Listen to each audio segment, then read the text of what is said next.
दोस्तों अस्सलाम वालेकुम, मैं हूं डॉक्टर नज़ीर सिद्दीकी और ये है डॉक्टर नज़ीर सिद्दीकी यूट्यूब चैनल, जिस पर मैं आपको खुशामदीद कहता हूं। दोस्तों, आपके इल्म में है कि 24 से लेकर 26-27 फरवरी तक जिस तरह भारतीय दारुल खिलाफा दिल्ली में फसादात बर्पा किए गए हैं, एक सोची समझी साजिश के तहत जिस तरह वहाँ की हुकूमत ने RSS के गुंडों को उत्तर प्रदेश या दीगर रियासतों से लाकर दिल्ली के मुसलमान इलाकों में एक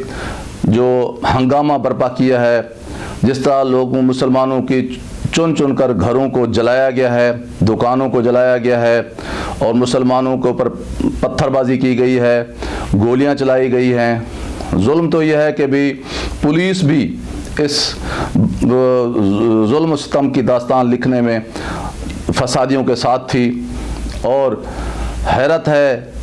और इंसान सोचकर किस कदर परेशान हो जाता है कि हुकूमत के कानों पर जूं तक नहीं रेंगी। ये महसूस नहीं हुआ कि कहीं यहाँ रियासती हुकूमत मौजूद है या मरकज़ी हुकूमत मौजूद है, कोई भी सरकारी अहलकार वहाँ नहीं पहुँचा। नतीजा ये हुआ है कि अब तक 45 से ज़्यादा लोग मर चुके हैं, जिनमें से सब जो हैं ज़्यादा से ज़्यादा लोगों की तादाद मुसलमानों की है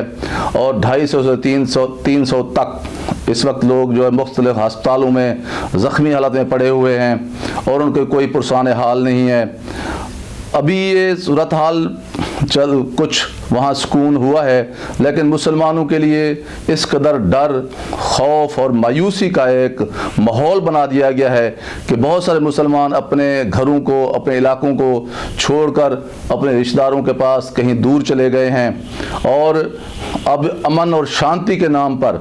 बीजेपी के जो लीडरान हैं वो जो जुलूस निकाल रहे हैं, वहाँ भी वही ज़बान इस्तेमाल की जा रही है कि देश के गद्दारों को गोली मारो।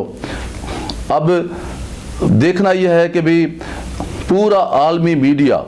भारतीय जो मीडिया है, मोदी मीडिया, गोदी मीडिया, वो तो चलें छोड़ें नहीं बता रहा, लेकिन पूरा आलमी मीडिया इस सारी सूरत हाल को नुमायां तौर पर कवरेज दे रहा है। पूरा मगरब चीख चीख कर कह रहा है, लेकिन अफसोस है कि पूरी दुनिया ने खामोशी इख्तियार कर रखी है। किसी मुल्क को ये तौफीक नहीं हो रही कि भारत के इस रियासती जबर के ख़िलाफ़ आवाज़ उठाए। ले देकर सिर्फ पाकिस्तान, तुर्की, मलेशिया इस तरह के चंद ममालिक हैं जिसने इस जुल्म और ज़्यादती के ख़िलाफ़ आवाज़ उठाई है। अब सूरत हाल जो बनती जा रही है, ये तो पुरअमन जो एक एहतजाज था मुसलमानों का CAA और NRC के ख़िलाफ़, वो उसको अब उसके ख़ात्मे के लिए बजाय इसके कि मुज़ाकरात करती हुकूमत, अब उन्होंने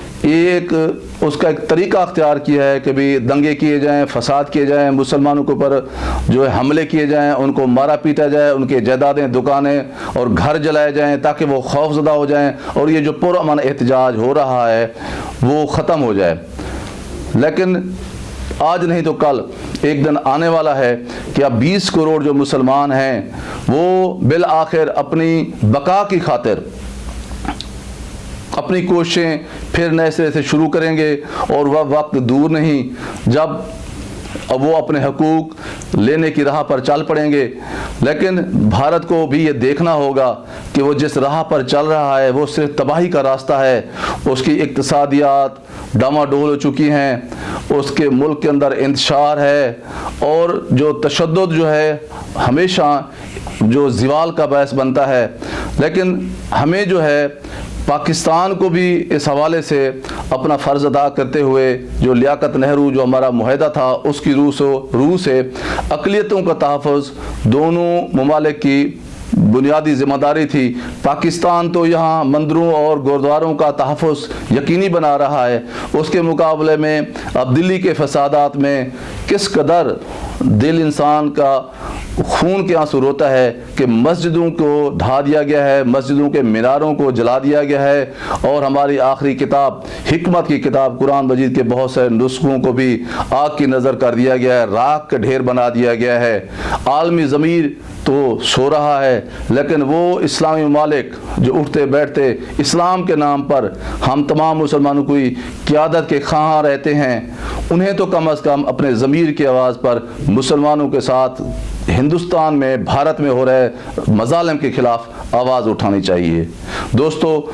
آپ سے درخواست ہے کہ میری اس ویڈیو کو زیادہ سے زیادہ شیئر کریں، میرے YouTube channel doctor Nazir Siddiqui کو سبسکرائب کریں، اس ویڈیو کو شیئر کریں، لائکنگ دیں اور بیل آئیکن کو دبانا نہ بھولیے تاکہ میری جتنی بھی ویڈیوز آئیں آپ تک پہنچتی رہیں۔